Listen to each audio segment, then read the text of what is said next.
Olá, meu nome é Joshua Tolosa, trabalho aqui na Comunidade de Maravilha e gostaria de lhe convidar para ter um momento de reflexão sobre a Palavra do Senhor. E por isso, lhe convido a abrir Lucas 2, versículo 7 e versículo 11, que dizem as seguintes palavras. E ela deu à luz o seu primogênito, envolveu-o em panos e o colocou em uma manjedoura, porque não havia local para eles na hospedaria. Agora o versículo 11. Hoje na cidade de Davi nasceu o Salvador, que é Cristo o Senhor. Até aqui a palavra do Senhor. Antes de prosseguir, eu gostaria de lhe fazer uma pergunta, e você pode ser sincero na sua resposta. Quem é Jesus para você? Quem é Jesus para você? E digo, isso é muito importante de ser refletido. Talvez a gente vê durante a nossa vida, talvez você já viu diferentes pregações, diferentes momentos de Natal, mas talvez acabou não chegando nesse questionamento. Mas quem é Jesus para você? A história é bonita, a história da manjedoura, desse Cristo que vem para salvar, desse Cristo que vem ao mundo, mas existe um risco de vermos todo ano a mesma história e ela não nos tocar mais. De todo ano vemos a mesma história e não conseguimos nos emocionar mais pelo que Cristo veio fazer ao mundo. E isso é crucial na nossa vida também de adoração e de fé com Cristo. Por isso eu também gostaria de trazer uma história importante. Existe um autor, agora já é falecido, mas o nome dele é C.S. Lewis. Ele é um autor antigo, ele é muito famoso, ele é o autor das Crônicas de Nárnia, entre outros livros. Mas, antes de tudo acontecer, C.S. Lewis ele era um ateu convicto. Era uma pessoa intelectual, extremamente inteligente, que inclusive se dizia ser uma pessoa arrogante. Ele dizia ser uma pessoa autossuficiente. Talvez ele se dizia um pouco chato. E ele, certa vez, como uma pessoa intelectual, passou a estudar as Escrituras. E ele chegou a um questionamento. Ou esse Jesus é o maior louco que já andou pela face da terra, porque dizia ser Deus e andava por aí ensinando isso, ou ele era o próprio Deus. E diante desse questionamento, ele teve de chegar nessa resposta e nessa pergunta de quem é Jesus para você? E diante disso tudo, diante de todos os fatos que ele levantou, ele começou a entender que, na verdade, Jesus era o próprio Deus. E foi para esse lado, para a graça de Deus. E aí, esse homem que ele era arrogante, esse homem que era prepotente, autossuficiente, que olhava para dentro de si, que era muito inteligente, passou a afirmar a seguinte frase: Deus, ele é Deus. E eu sou eu. No sentido que Deus é Deus, ele é Senhor.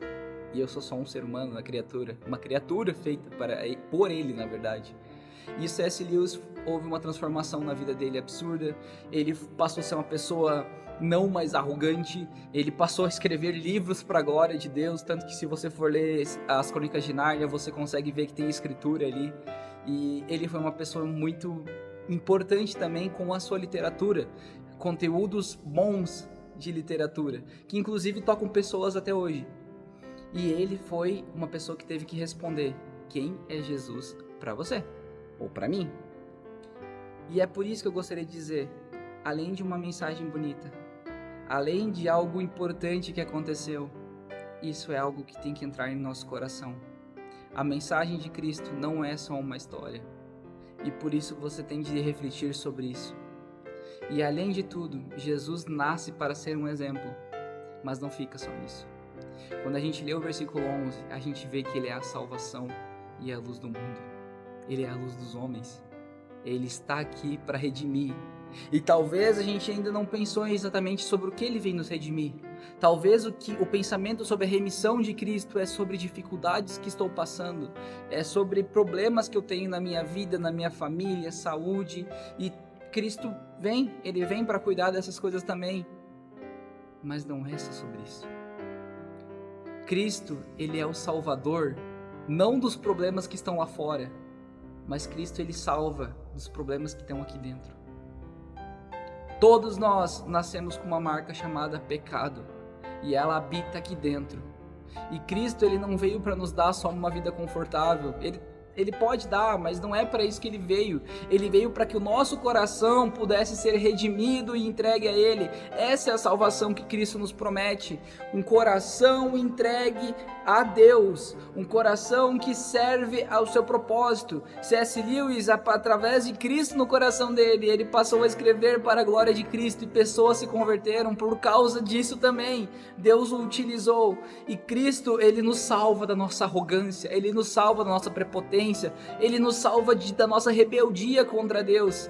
E é por isso que essa pergunta é tão crucial. Se Jesus é Deus, estas coisas não podem tomar o nosso lugar no nosso coração.